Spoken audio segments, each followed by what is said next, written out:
दिशा बुलढाणा जिल्हा महिला बचत गट फेडरेशन आयोजित भव्य महिला उद्योजक व बचत गट प्रदर्शन स्नेह निमंत्रण दिनांक 4, 5 आणि 6 ऑक्टोबर। उद्घाटन समारंभ महिलांचा स्नेहमिलन सोहळा।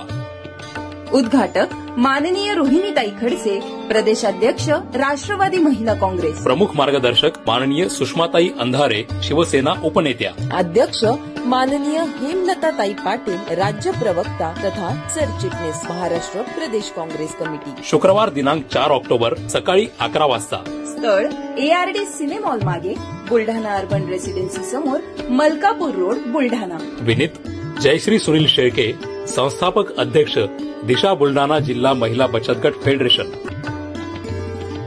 उर्वरित पीक विमा न मिळाल्यास कंपनीच्या विरोधात फसवणुकीचा प्रत्येक पोलीस स्टेशनला गुन्हा दाखल करू, भैयासाहेब पाटील।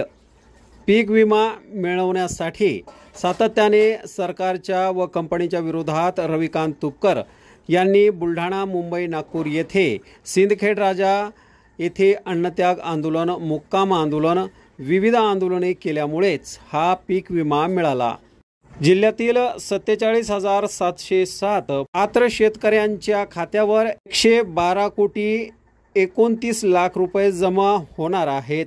त्यातील काही पात्र शेतकऱ्यांच्या खात्यात पैसे जमा झाले आहेत। अद्याप मात्र कंपनीने व राज्य सरकारने अजूनही बऱ्याच शेतकऱ्यांना खरीपाचा व रब्बीचा पीक विमा दिलेला नसून त्या संदर्भात मेहकर तालुक्यातून गावागावातून बरेच फोन व तक्रारी येत आहेत। त्या अनुषंगाने आज नायगाव, दत्तपूर, वडाळी, पारखेड, मांडवा येथील शेतकऱ्यांची बैठक घेऊन सन 2023-24चा खरीपाचा सोयाबीन व पीक विम्याचे तसेच रब्बीचा हरभरा पीक विम्याच्या ज्या शेतकऱ्यांना पीक विमा मिळाला नाही किंवा ज्या शेतकऱ्यांचे पीक विमा काढला पण तक्रारी केलेल्या नसल्यामुळे त्यांना पीक विमा मिळाला नाही, त्या उर्वरित शेतकऱ्यांकडून अर्ज भरून घेऊन संबंधित विभागाकडे व न्यायालयात जाण्याच्या दृष्टिकोनातून या शेतकऱ्यांची पीक विम्याची लढाई रविकांत तुपकर यांच्या नेतृत्वामध्ये पुन्हा एकदा नव्या दमाने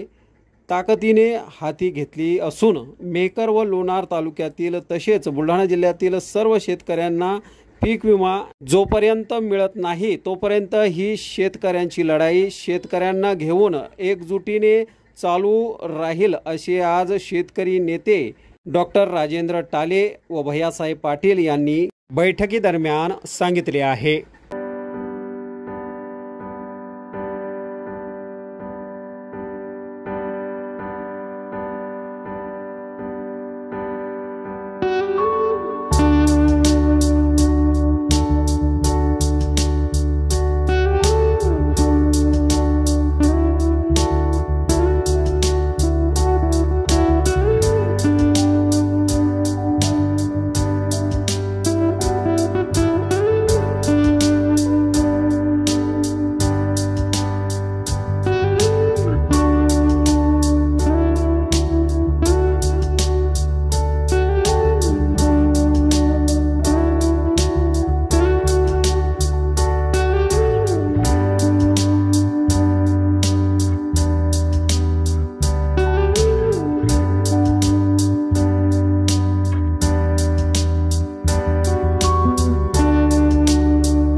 संपर्क करा।